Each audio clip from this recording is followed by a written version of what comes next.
Hey everybody, I'm Gary Palmer Jr., you're you, and together we're minting coins.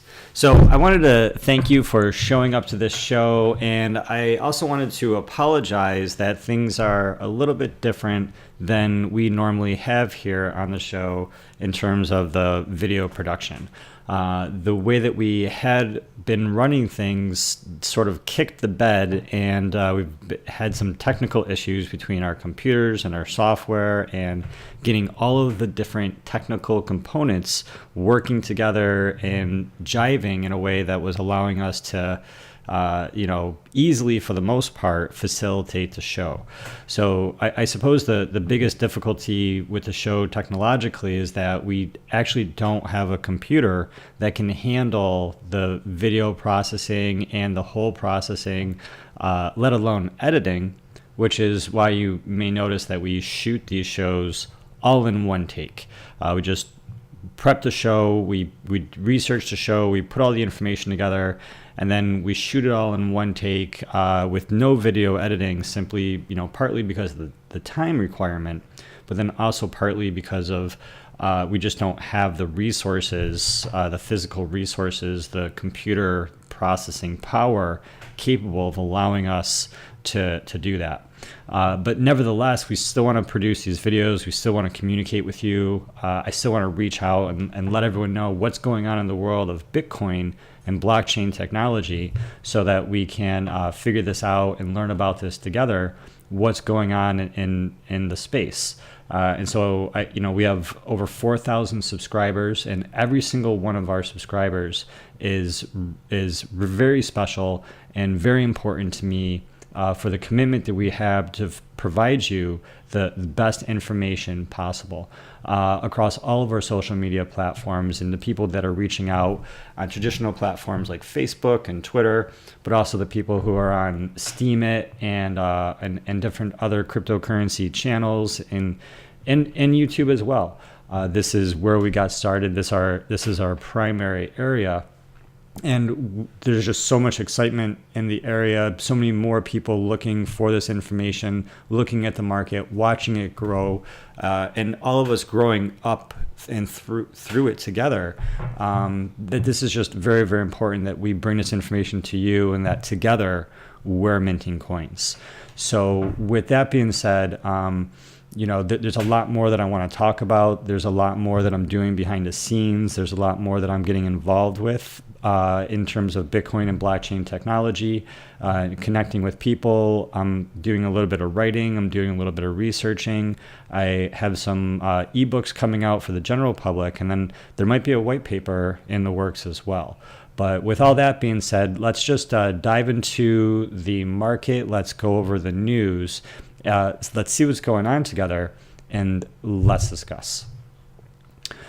So starting over here at coinmarketcap.com, we are living in a world with over 1,146 different cryptocurrencies that are listed on this website, and total market capitalization reaching up, about to touch that $150 billion market again. We are at $148.9 billion market capitalization for the total crypto universe.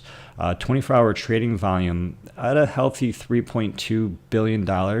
And I almost can't believe this. The Bitcoin BTC dominance is at 49.2%. We got out of the 48s, and it is just climbing.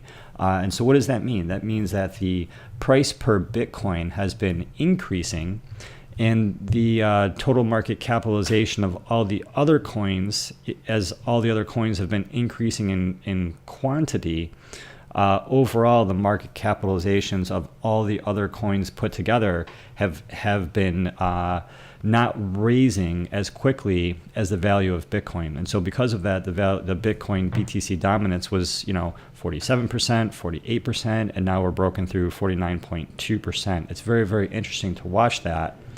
And with that being said, we're fully expecting over here to see the altcoin market kick up again, because it sort of happens in cycles. We see the Bitcoin go up, and then we see the rest of the market inflate, just as people see Ethereum go up, and then they see the investments into the ICOs and the other ERC20 tokens that are happening across the world. So with that, Bitcoin Cash has been dropping pretty steadily. Dash hasn't been doing too well over the course of the past week. The real rock star that's standing out is Neo, and Neo has just been on a very steady rise. People are very, very excited about the potential that Neo is bringing. Recent news coming out about Monero. We're going to be talking about Monero in today's video, getting a little bit deeper into what's going on between the Monero technology, the Zcash technology, and the new iterations of Zcash technology. Also, really quickly, new in the scenes today, we have this Cardano token jumping on the scenes out of nowhere. So this just popped on today. And reaching here at a 2.3 cents, let's round up, 2.3 cents for these. And yeah, there's just constantly new tokens that are always being added. I think Kyber network is undervalued. It'll be really interesting to see how Salt progresses as they actually have some real lending, but I think that's gonna be a long-term play. It's gonna be really interesting with the Kyber network to see if they have a proof of stake, and if people are going to be minting coins or at least processing those transaction fees on the Kyber network, as people are being promised to process transaction fees with proof of stake algorithm with Omizi Go. Keep in mind that with the Omizi Go in Q4, of which started 2 days ago, we're in Q4 now, we are expecting to see the total wallet be released for the Omizi Go wallet with the SDK. And when that SDK comes out, then there's going to be a lot more development, a lot more happening with that SDK programming interface, allowing people to do all sorts of really cool and interesting things. But what's even more interesting, that's going to be coming out probably around the time that we learn about the SDK, when that information finally gets released, is going to be how many tokens are going to be required for OMG, for Omizi Go, for users to stake in order for them to receive those transaction and processing fees. And I predict that when we do find out how many tokens are required, is it going to be 1,000, is it going to be 500, is it going to be 100, then the price for the Omizi Go is going to shoot up as people seek to top off their portfolios to either obtain one whole full node to stake Omizi Go, or perhaps to top off to reach their second one. And so that's just something that we're expecting to see pop as the time goes on. Looking at the Bitcoin price, things in terms of the Bitcoin price, again, everything's going down in terms of the Bitcoin price, except Neo, which really is the only thing that's green. We have Salt increasing a couple percent in terms of the Bitcoin. This Walton coin continuing to shoot up in terms of its Bitcoin percentage. Jeez. Cool. So turning to today's news, real quick, we have the Senate 2008 budget in the United States that's seeking to add in another $1.5 trillion to the national debt. This will push the total national debt over that 21, maybe closer to $22 trillion. A lot of debt going for just 1 year, sort of jaw-dropping. And it's really interesting because people are looking at this and wondering, is Bitcoin really a bubble when so much debt is just haphazardly being added to the United States national debt, where the amount of Bitcoin that are existing in the world is completely limited? I guess it's really, it's extra interesting or extra scary because they're adding so much debt while at the same time, they're cutting all this spending, but they're cutting all the spending which is seeking to help people possibly and reinvest into society, or the roads, you could say, helping stimulate the economy in many different ways. And at the same time, we're spending in other areas, and overall the national debt is still increasing $1.5 trillion. It's a significant amount of money. It's a significant amount of debt that someone is going to have to pay back at some point in the future. And so when they're ordering all this additional money and they're printing all this additional debt, what does that look like? Well, it looks like this. Here's a pallet of cash, a pallet of fresh, crisp, clean $100 Benjamin bills, United States Benjamins, fiat. You could smell it. You could see that paper. You could feel that wind. You could smell that fiat just roll through the air. And it just gets printed, and where Bitcoin is limited, we know the inflation rate of Bitcoin. We know it's about, 6.5 or 12.5 Bitcoin every 10 minutes. And we know what the future inflation of Bitcoin is going to be, but we don't know the future inflation of the dollar. Just as the people, didn't know the future inflation rate of the bolivar. Anything can happen when the variables are subject to change and, aren't as clear cut as they are in aspects like Bitcoin. And so that's why Bitcoin scares a lot of bankers. Bitcoin scares a lot of people. And because Bitcoin can't be controlled. And so you have people like Jamie Dimon, who is the CEO of JP Morgan Chase, who's being popped into this old Simpsons meme, old man yells at coin. Because they recognize that it's not in their interests to have Bitcoin compete with the dollar and the monopoly that the banks have surrounding the creation and facilitation of the dollar, transferring through the economy, and how the banks get to be at the very top of that process, and they get to buy the fiat at the cheapest and then pump it and dump it on everybody else who has to pay a higher interest rate than the banks, and then has to get taxed on that fiat at every single transaction all the way down the line. And so it's not fun for people to operate in a system that doesn't really seem to have their best interests in mind. And people have been experiencing this and feeling this and seeing this across the banks and politics, and this has sort of been exacerbated by the events that happened in 2008, and this has also been brought out additional information to light from someone named Edward Joseph Snowden. And so Edward Snowden, if you don't know, is an American computer professional. He's a former CIA employee and a former contractor for the United States government who, as we all know from the movies and the media, copied and leaked classified information from the National Security Agency in 2013. Of which he obviously did without authorization. All these disclosures that he sent out, revealed a lot of information about the government, about the NSA, about the programs and the processes, procedures, technology that they had in place. And this really allowed people to receive a lot of revelation of what was happening in terms of the privacy and the control from different institutions of government in the United States and around the world, who I guess are just enacting these policies and these procedures. And so it was really interesting when Edward Snowden chimed in recently about Zcash being the most interesting Bitcoin alternative. And so he calls Zcash the most interesting Bitcoin alternative because normally when someone thinks of privacy, they think about Monero.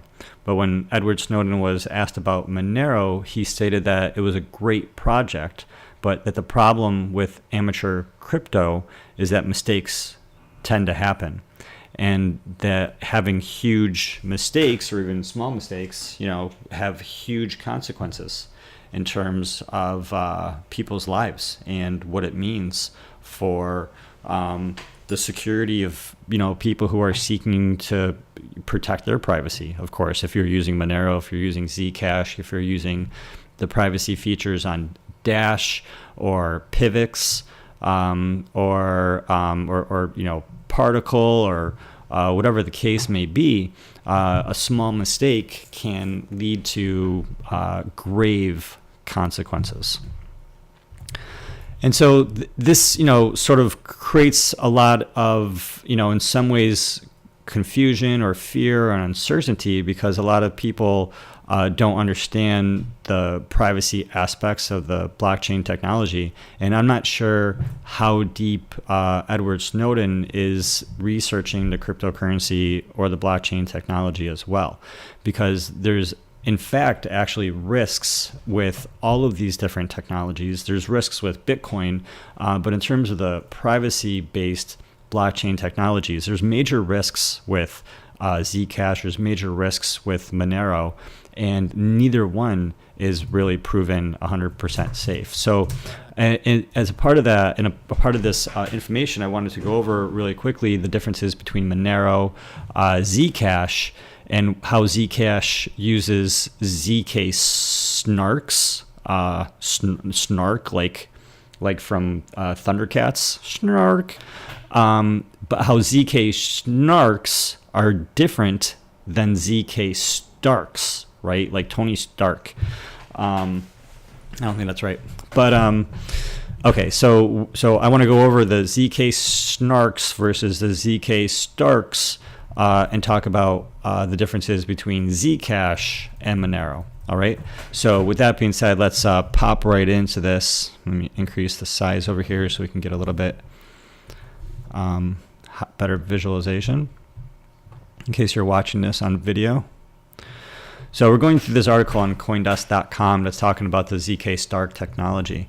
And so just a little background here is that the creators of Zk-Starks claim that their cryptocurrency can remove the need for these contentious trusted setup procedures that are necessary with the previous iteration of the Zk-Starks idea. So before we had Zk-Starks, we had Zk-Snarks. And so Zk-Snarks are with the SN. A snark is the technology that Zcash is currently using. So Zcash is currently using Zk-Snarks, and the Zk-Snarks is allowing Zcash to create this privacy-centered coin where Zcash is like Bitcoin, but Zcash has this privacy layer, this cryptographic privacy tool baked into its protocol level layer. So the foundation of Zcash is Bitcoin plus this Zk-Snark technology that makes it very, very secure and very, very private. It's awesome how this works. People are very, very excited about the Zk-Snark technology, which was first described as a cryptographic technique all the way back in the 1980s. So the issue with the Zk-Snarks, I guess specifically with Zcash, is that when Zcash was created, and when a lot of these different blockchains are created, they're created with these master keys, with these main master keys that are the root keys to the entire system. And the problem with Zcash is that there's no way with any real certainty for anyone to verify that the private keys or master keys with the Zcash were actually destroyed. And so we were told that these keys were destroyed, and even a year after, because Zcash has been around for about a year now, the Zcash team is still putting out these audits that are trying to prove and just show how much Zcash actually exists, because without the audits and without people, I mean, it's really actually practically impossible for anyone to prove how much Zcash actually exists in the world, because you could create more Zcash, and because of the privacy aspect of the Zcash technology, you can't actually verify how much Zcash there actually is. It's like Monero, where you can't snoop the blockchain to go snooping around to see how much Bitcoin is in everyone's addresses, or how much Zcash is in everyone's addresses in the world, and how much Zcash there is total. You can't do that. So we essentially need to trust the creators, the investors of Zcash. This includes, rich and powerful people. This includes the Israeli government that is approving and has given approval to Zcash. And so it's a lingering question 5 years down the line, 10 years down the line. If someone has the master keys for Zcash, they will have an unlimited potential to print as much Zcash as they want. And that would be, to put it bluntly, that'd be bad.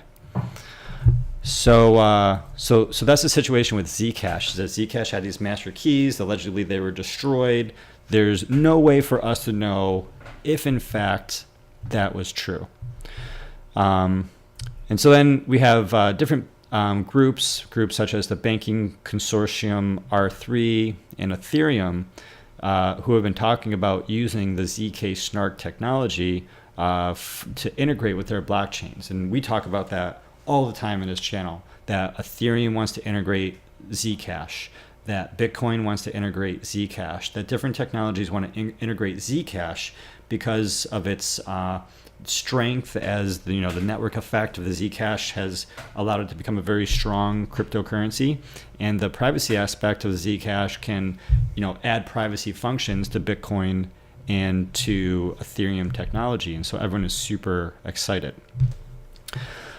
But then we have, separately from the Zcash and the Zk-Snarks, we have the Zk-Starks. And so the Zk-Starks, what this article is going on to say, could find a similarly broad reception, as this new technology of the Zk-Starks promises to be cheaper, faster, and more scalable, and more secure, much more secure, allegedly, than the Zk-Snark technology. So what's going on is that there's very little information today about the Zk-Stark that's been published, and the team behind the tech is comprised of researchers associated with Zcash that are just working to complete this code. They've been talking about this code, and they have just a single aspect of the algorithm which is available online, and you can go check this out in the show notes, and click around, do your own research, dive a little bit deeper to see what it is that you could find, and then share those comments with us in the comments below here or with us on SteemIt. And so the teams, one of the team's most public figures is this one person, Eli Ben-Sasson, who's a professor at the Institute of Technology in Israel. And so Eli helped pioneer the Zk-Snark technology back in 2015, but he also draws on a long lineage of computer scientists dealing with these zero knowledge proof technologies. So that's the buzz term, zero knowledge proofs.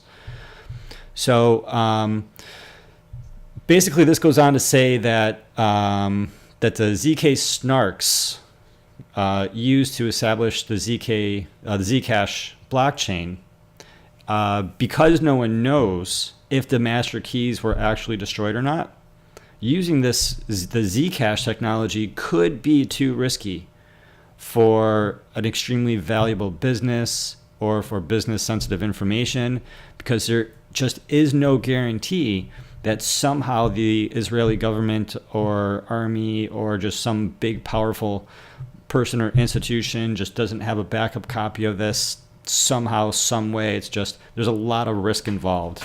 And when you're talking about billions of dollars or extremely sensitive information, what risks are these people willing to take with the future development of their blockchain technology, such as Ethereum or Bitcoin or these new blockchains that are being developed practically every single day?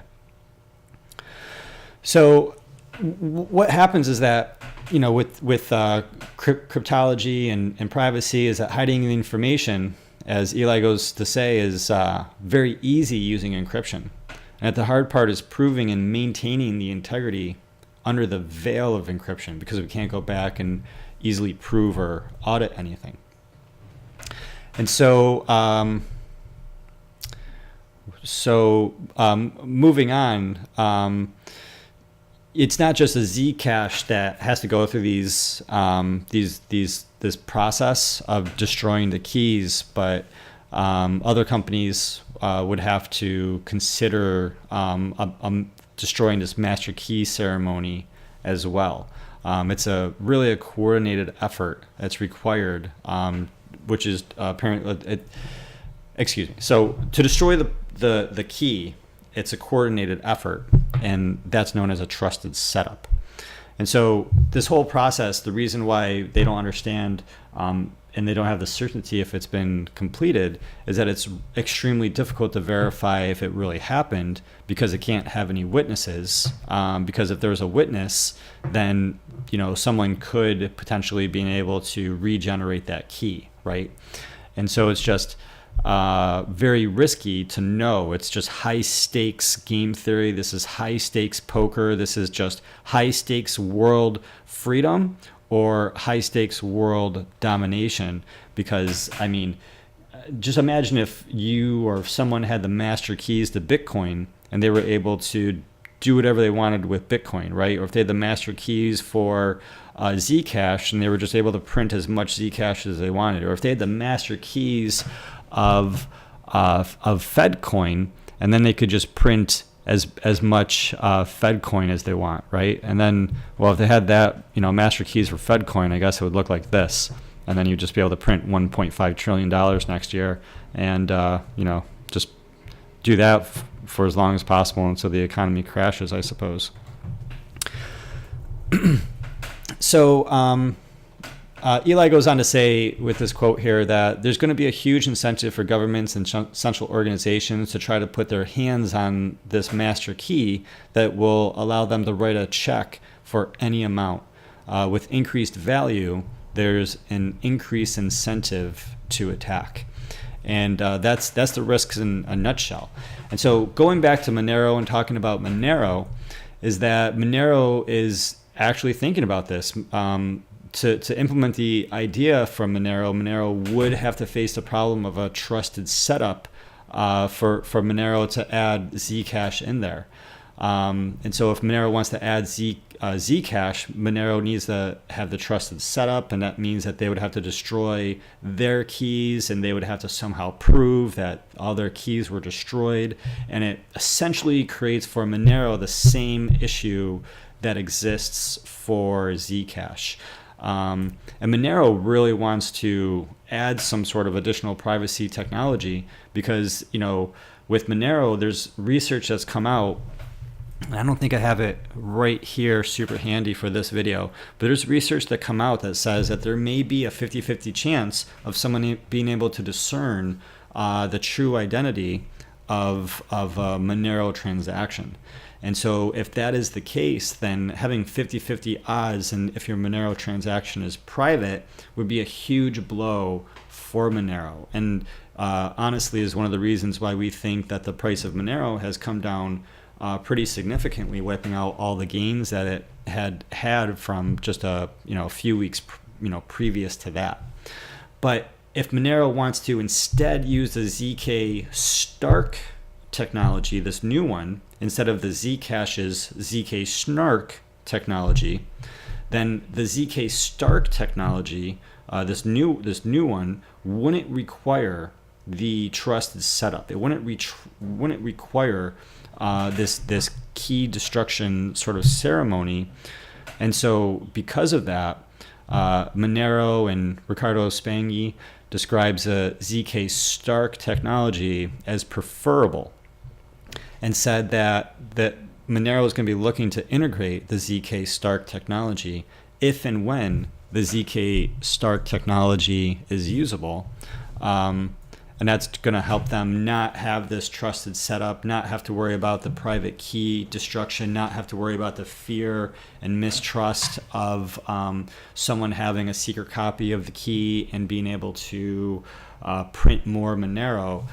So it's really, really interesting to see how this is evolving, to see these different buzzwords. And so I just wanted to bring this information to you, to share this with you, to help you understand the differences between Monero and Zcash, to help you understand the differences between Zk-Snarks that Zcash uses and Zk-Snarks which is just this newer information, this newer technology. And I encourage you to check out the links in the show notes from SteemIt, and to read these articles yourself, to click on the links, to do a little bit more research. And then, as we were saying before, come back, share your comments, let us know what you think. Do you trust Monero? Do you trust Zcash? Do you have a preference? Are you hardcore Dash or Pivx instead? Share those comments in the comment box below. Like this video if this brought you any value. If you enjoy these videos, it really helps motivate us to continue making more videos. And yeah, just keep watching, stay tuned. We hope to be bringing you very exciting information and more exciting news along the way. And until then, I'm glad that together we're minting coins.